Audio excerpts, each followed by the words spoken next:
उनसे आपकी बैंक संबंधी समस्या आ रही है, पेंशन रुकने की, किसी की आय प्रमाण पत्र होनी चाहिए। यदि दोनों पात्रता है तो आप वृद्धावस्था पेंशन के पात्र हैं। यदि अभी आप वंचित हैं तो तत्काल रजिस्ट्रेशन करा के आप वृद्धावस्था पेंशन का लाभ लें।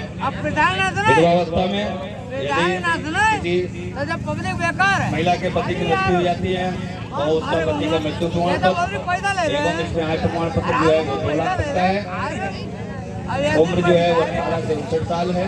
यदि कोई हमारी इस प्रकार की महिला पात्र हैं तत्काल वो भी अपना रजिस्ट्रेशन कर सरकार की इस योजना का लाभ उठाएं। तीसरी विकलांग पेंशन, जिसमें 40% विकलांग, उम्र 18 साल एवं आय प्रमाण पत्र 46,080 तीनों प्रकार की यदि पात्रता है और आपको पेंशन नहीं मिल रही है तो भी आप अपने जो योजना है उसका लाभ उठाएं, रजिस्ट्रेशन करा के पात्रता रख। इन तीनों में जो पेंशनें हैं वो जो सरकार है वो 1000 रुपये प्रति माह की दर से समस्त पेंशन धारकों को दे रही है। और जो लाभार्थी वंचित है यदि वो रजिस्ट्रेशन होकर पात्र होते हैं तो उन्हें भी सरकार द्वारा 1000 रुपये प्रति माह की दर से उनके खाते में सरकार जो पेंशन की राशि है वो देने का कार्य कर रही है। इसके अतिरिक्त हमारी प्रधानमंत्री आवास योजना और मुख्यमंत्री आवास योजना दो प्रकार की आवास योजनाएं हैं। इसमें सरकार 1,20,000 रुपया की धनराशि लाभार्थी के खाते में दे रही है। प्रथम किस्त 40,000, दूसरी किस्त 70,000, तीसरी किस्त 10,000, कुल मिलाकर 1,20,000 रुपए देने का कार्य लाभार्थी के खाते में सरकार दे रही है।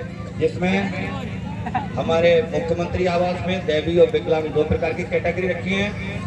मुख्यमंत्री आवास दैवीय आपदा में यदि कोई कच्चा घर या हमारा पक्का घर किसी दैवीय आपदा से पीड़ित होकर, बाढ़ पीड़ित, अग्नि पीड़ित या भूकंप आदि पीड़ित होकर वो क्षतिग्रस्त हो जाता है, हमारा पक्का घर गिर जाता है या कच्चा घर गिर जाता है जिससे हम आवास विहीन हो जाते हैं, तो सरकार जो है वो दैवीय आपदा के अंतर्गत मुख्यमंत्री आवास देने का कार्य कर रही है। जिसमें अंतर्गत धनराशि जो है 1,20,000 3 किस्तों में सरकार लाभार्थी खाते में दे रही है। इसके पश्चात जो विकलांग है, विकलांग आवास जो है वो 40% विकलांगता, उसके साथ साथ हमारे आवास की भी पात्रता होनी चाहिए।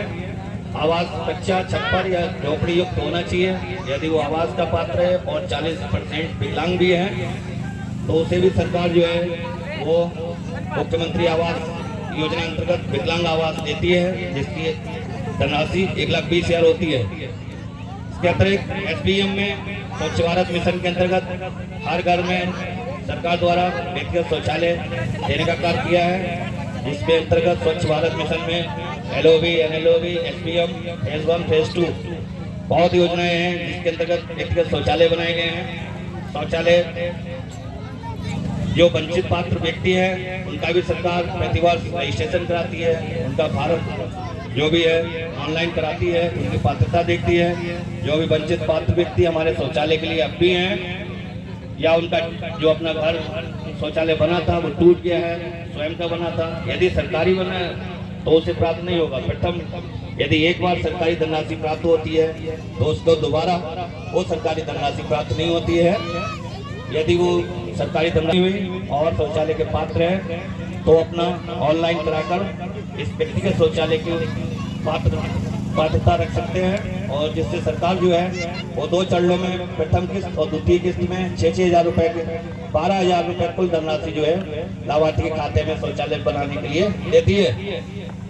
आयुष्मान कार्ड जो हमारी प्रत्येक ग्राम पंचायत में सरकार जो बना रही है उसके तहत हमारी दुर्घटना होने पर या हमारे बीमारी होने पर मुफ्त इलाज जो 5 लाख तक का है वो सरकार हमारे खाते में देने का कार्य कर रही है। सर्वप्रथम पहले सेक डाटा से अंत्योदय कार्ड धारकों के ही केवल आयुष्मान कार्ड बनते थे, परंतु सरकार द्वारा इसमें बढ़ोतरी कर अब पात्र गृहस्थी जो कार्ड धारक हैं उनको बढ़ा दिया गया है। परंतु जो पात्र गृहस्थी कार्ड धारक है उसमें एक कैटेगरी है कि 6 यूनिट या 6 यूनिट से अधिक परिवार के सदस्य अभी शामिल किए गए हैं। जो भी आपके यहाँ 6 यूनिट या 6 यूनिट से अधिक परिवार के सदस्य हमारे आयुष्मान कार्ड बनने हेतु शेष है वो कृपया संबंधित पंचायत साहिब, आशा, एएनएम द्वारा ये हमारे आयुष्मान कार्ड बनवाएं और इस योजना का लाभ लें। इसके अतिरिक्त हमारी उज्ज्वला गैस, उज्ज्वला योजना के अंतर्गत सभी परिवारों को निःशुल्क गैस देने का कार्य किया है। जो होली और दीपावली पर सरकार द्वारा निःशुल्क गैस रिफिलिंग कराई जा रही है। तो अगर यदि गैस संबंधी कोई हमारी ग्रामवासियों को समस्या है तो प्रधानमंत्री उज्ज्वला योजना का स्टॉल लगा है। KYC अगर करानी हो तो संबंधित स्टॉल पर करा सकते हैं या उनका नंबर लेके अपनी गैस वाली जो भी समस्याएं हैं वो उससे निपटारा कर सकते हैं। इसके अतिरिक्त जल जीवन मिशन के अंतर्गत सरकार द्वारा प्रत्येक परिवार को स्वच्छ पेयजल का उपलब्ध कराया जा रहा है। इसके अंतर्गत हमारे देश में समस्त ग्राम पंचायतों में जो है वो टंकी एवं कनेक्शन का कार्य चल रहा है। 2024 तक सरकार जो है वो समस्त परिवारों को स्वच्छ पेयजल उपलब्ध कराना है, इसका मुख्य उद्देश्य है। इस प्रकार स्वच्छ पेयजल भी जो हमारी सरकार उपलब्ध करा रही है बहुत अच्छा कार्य है। खाद्यान्न सुरक्षा अधिनियम में 2 प्रकार के कार्ड सरकार निःशुल्क खाद्यान्न दे रही है। पहला पात्र गृहस्थी, दूसरा अंत्योदय कार्ड। पात्र गृहस्थी में सरकार द्वारा 2 किलो गेहूँ, 3 किलो चावल निःशुल्क दिए जा रहे हैं। पात्र गृहस्थी कार्ड का जो यूनिट बढ़ाना है या कार्ड बढ़ना है वो क्योंकि योजना संतृप्त हो चुकी है। सन 2011 की जनगणना के हिसाब से 79.56% जो हमारा टारगेट था पात्र गृहस्थी कार्ड धारक बनने का उतना बन गया है। यहाँ तक कि वो वृद्धि कर 83% हमारे गांव में बन चुके हैं। अतः जो भी हमारी ग्राम पंचायत में नए कार्ड या नए यूनिट बढ़ना संभव नहीं है, कृपया उसी में जो हमारे यूनिट है उनको कमी वृद्धि अपना कराकर यूनिटों का निपटारा कराएं। अन्य जो हमारे नए कार्ड है वो हमारे सन 2021 की जनगणना जब हमारे आएगी तो जो लक्ष्य आएगा पात्र गृहस्थी कार्ड धारक बढ़ाने का, उसके अनुसार हमारी ग्राम पंचायत में जो वंचित पात्र गृहस्थी कार्ड धारक हैं उनके कार्ड बनाने का कार्य सरकार द्वारा किया जाएगा।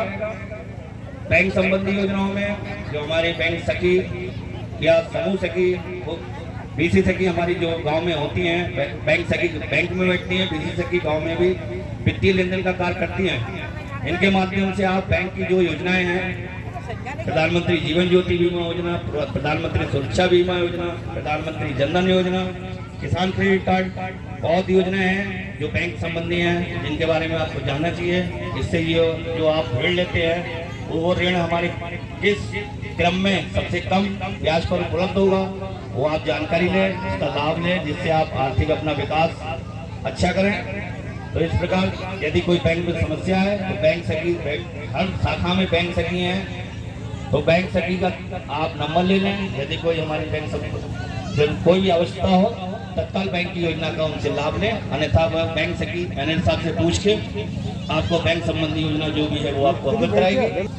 इसी प्रकार राष्ट्रीय ग्रामीण आजीविका मिशन में जो हमारे घरेलू कामकाज करने वाली महिलाएं, अशिक्षित या बेरोजगार महिलाएं थी, उनको भी आज सरकार द्वारा समूह बनाकर उनको संगठित कर उनको सामाजिक, व्यवहारिक, आर्थिक विकास हेतु उनको आगे बढ़ाया है। समूह में बहुत प्रकार के मानदेय जो है सरकार द्वारा दिए गए हैं।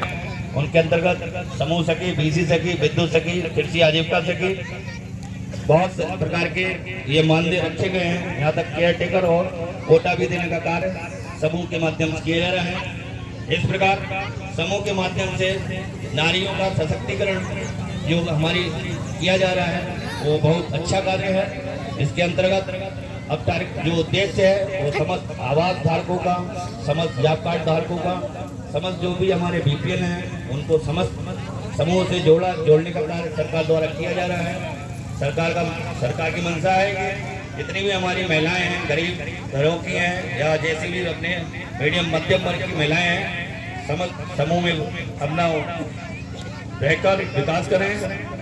समूह में प्रथम 3 महीने के पश्चात 15,000 का जो रिवॉल्विंग फंड होता है वो बैंक सरकार द्वारा बैंक में उपलब्ध कराया जाता है।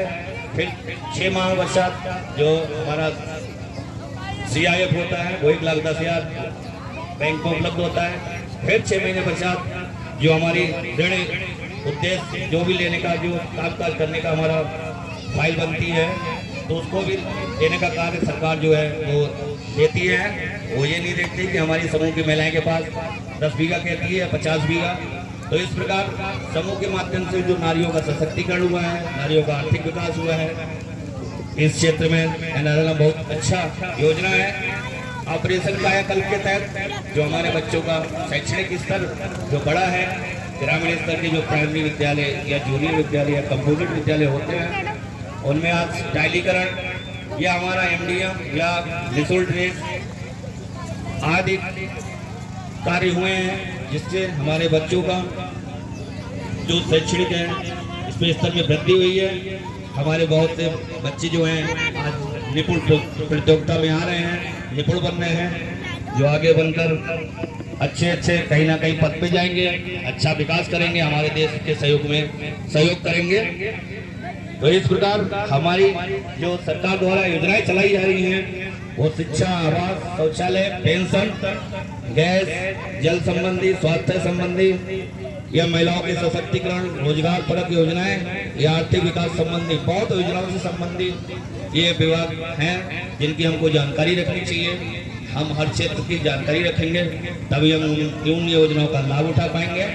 हम अपने परिवार का, हम अपने गांव का, हम अपने क्षेत्र का, हम अपने प्रदेश, देश का विकास तभी करेंगे जब समस्त योजनाओं के बारे में हम जान के अपना विकास करेंगे, अपने भारत देश को विकसित करेंगे। धन्यवाद।